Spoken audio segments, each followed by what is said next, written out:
Alors, on va commencer le cinquième signe, mais est-ce que tu te souviens de la vérité à propos de Jésus dans le signe précédent, quand il multiplie les pains? Euh, oui, du coup, on a. Alors, Jésus met à l'épreuve ses disciples. Voilà. Il y a ce premier aspect. Et la foi? Et la foi, bah, oui, bah, c'est d'accepter bah, notre incapacité à gérer. Voilà, Ouais. c'est ça. C'est le laisser lui Mm. gérer. Voilà, oui. Il nous met dans des Mm. situations impossibles Mm. et il met notre foi à l'épreuve au travers de ça. Et on grandit quand on accepte que c'est à lui de gérer et pas à nous. Ok, D'accord, ouais. Ça marche. on prend le suivant. Tu peux prendre ta Bible dans Jean, Ok. chapitre 6. Et attends, je cherche dans mon livret. Ouais. Donc Jean chapitre 6, et on va voir les versets 16 à 21. 16 à 21. Ok. Voilà. Ouais, c'est court. Oui, c'est court. C'est Ouais. court. Vas-y. Très bien. Bon, bah, je lis. Le soir venu, ses disciples descendirent au bord du lac. Ils montèrent dans une barque pour traverser le lac et se rendre à Capernaum. Il faisait déjà nuit et Jésus ne les avait pas encore rejoints. Le vent soufflait avec violence et le lac était agité. Après avoir ramé environ 5 kilomètres, ils virent Jésus qui marchait sur l'eau et s'approchait de la barque et ils eurent peur. Mais Jésus leur dit, c'est moi, n'ayez pas peur. Ils voulurent alors le prendre dans la barque, et aussitôt celle-ci aborda à l'endroit où ils allaient. Ok. Hmm. Alors, euh, comme d'hab, là, un ou deux petits éléments pour comprendre le texte. Hmm. Euh, une question qu'on peut se poser, c'est comment se fait-il que sur un lac, il y ait une tempête de cette taille? Et Hmm. en fait, juste, je te le dis parce que c'est écrit, hein, Oui, oui. à 200 mètres, enfin le lac est à 200 mètres sous le niveau de la mer.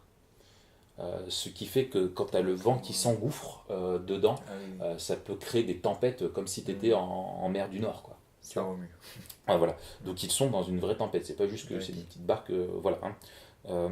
Et la deuxième chose, c'est que euh, une des choses qui fait qu'ils auraient particulièrement peur, c'est que le récit de Marc, qui semble parler du même événement, Hmm. euh, dit qu'ils ont cru voir un fantôme. Il y avait aussi cette croyance-là des fantômes, hein, de toute évidence. Et déjà, ils sont dans une tempête, et en plus, s'il y a un fantôme qui se ramène, tu vois, Hmm. Ça fait beaucoup. ouais, voilà, voilà. C'est comme si tu es C'est. dans un film où tu évites un cataclysme et tu te réfugies dans une maison hantée, tu vois. Hmm. C'est un C'est peu... pas, Voilà. pas le bon plan, ouais. Voilà. Ok, alors, maintenant, on va, comme d'hab, réfléchir d'abord sur l'homme, sur ce qu'on apprend de ces hommes qui sont dans cette barque. Comment est-ce qu'ils sont dans ce texte? Comment est-ce qu'ils se sentent? Euh,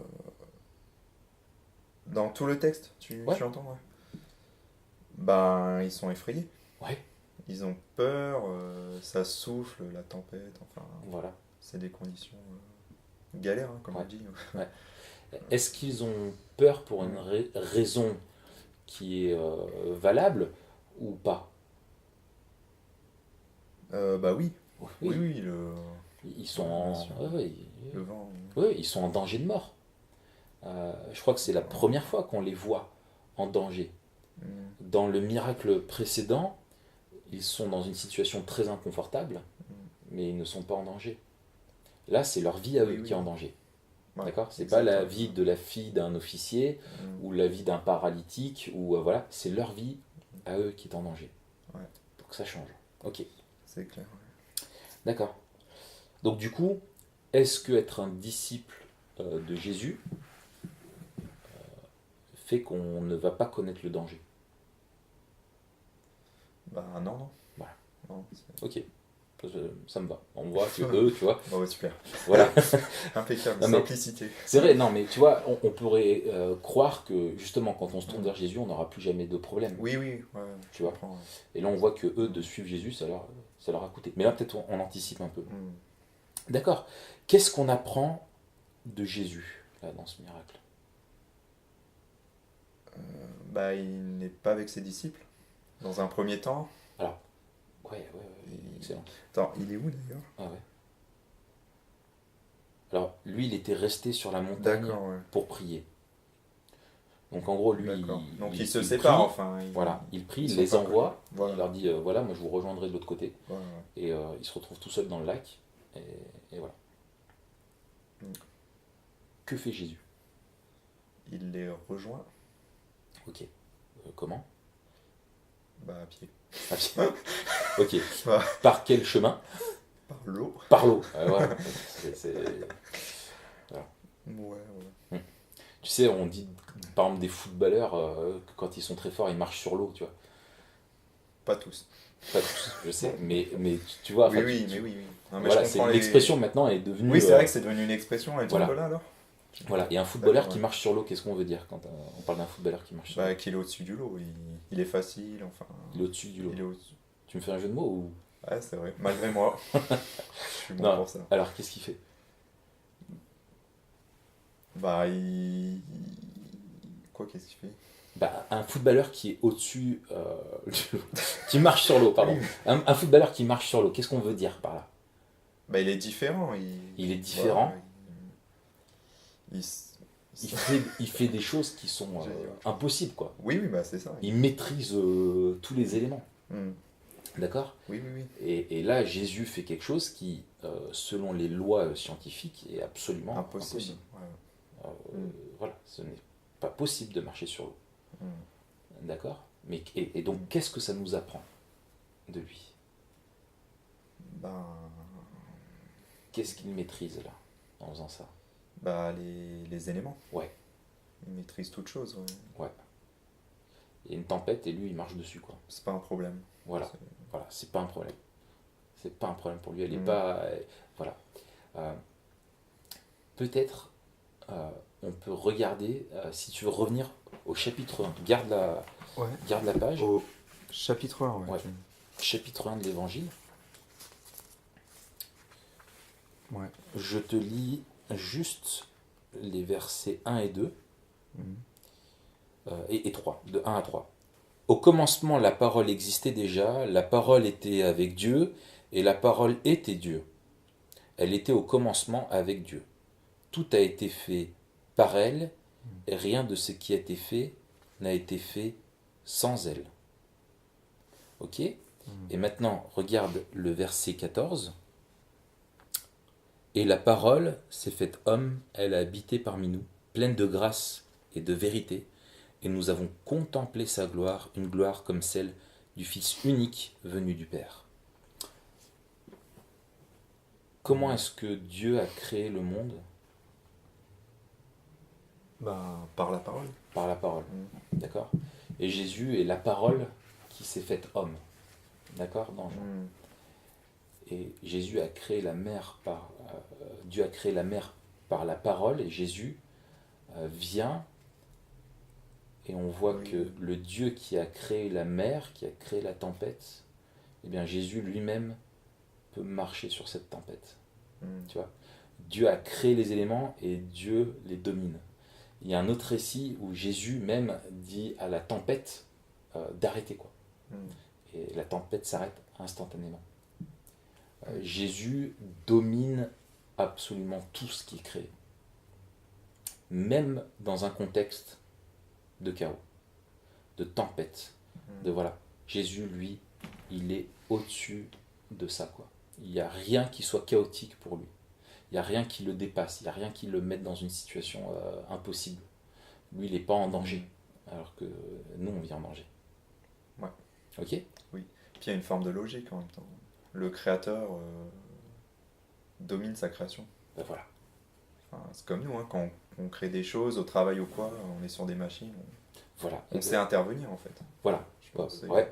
il y a du bon sens. Ouais, c'est très juste. Mm. C'est cohérent. Oui, voilà. Dieu crée et Ouais. Dieu maîtrise ce qu'il a créé, quoi. Mm. Ouais. D'accord. Regarde, il se passe quelque chose d'autre. On a un détail. À quel moment Jésus les rejoint sur la barque? Bah, il faisait déjà nuit, donc de nuit. Voilà. Ouais. Donc ils sont de nuit, donc bon, il y a la tempête en plus, il fait nuit, donc c'est l'angoisse. Oui, c'est vrai. Et regarde, Je sais et, pas. et J'avais pas relevé regarde ça. Ouais. verset 19. Mm.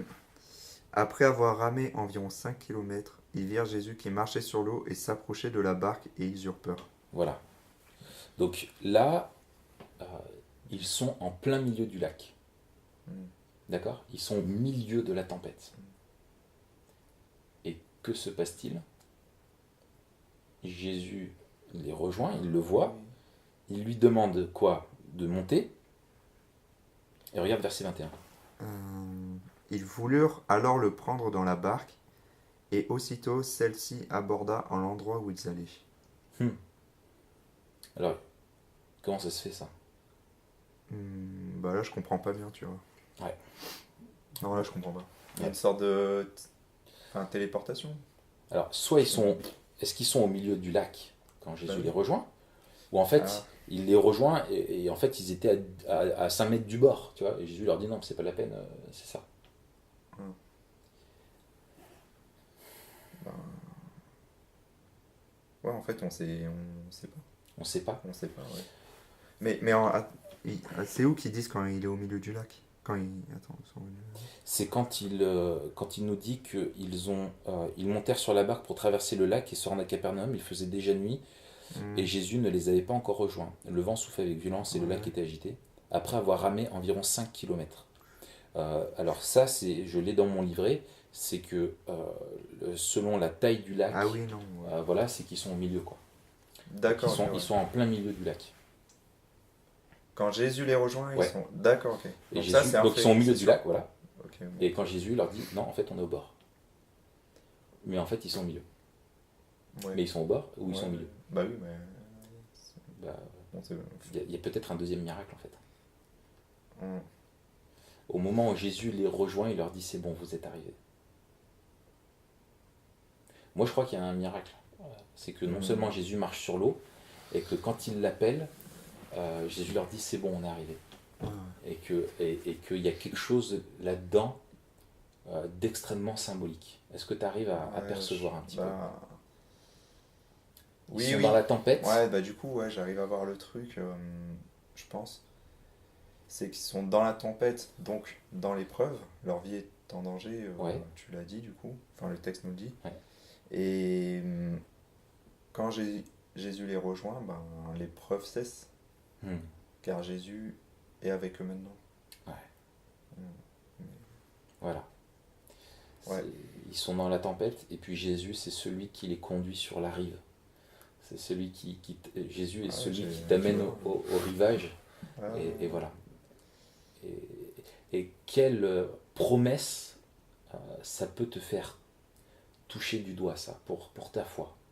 Qu'est-ce que ça t'apprend sur la foi? Bah du coup, de faire confiance, de persévérer, Ouais. de garder la foi, parce que Jésus Ouais.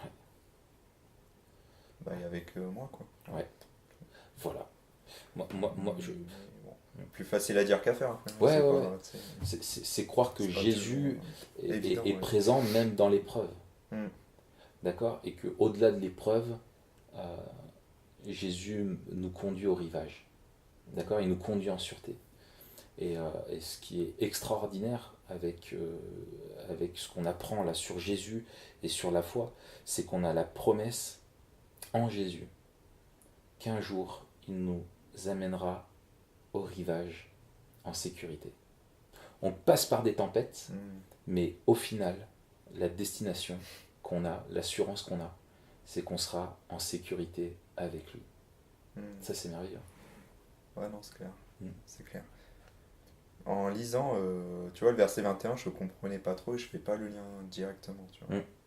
Donc, Cool. ouais, bah, j'apprends un truc. D'accord. Alors, du coup, comment est-ce que tu pourrais, vis-à-vis de tes amis, qu'est-ce que tu peux dire à un ami qui passe par l'épreuve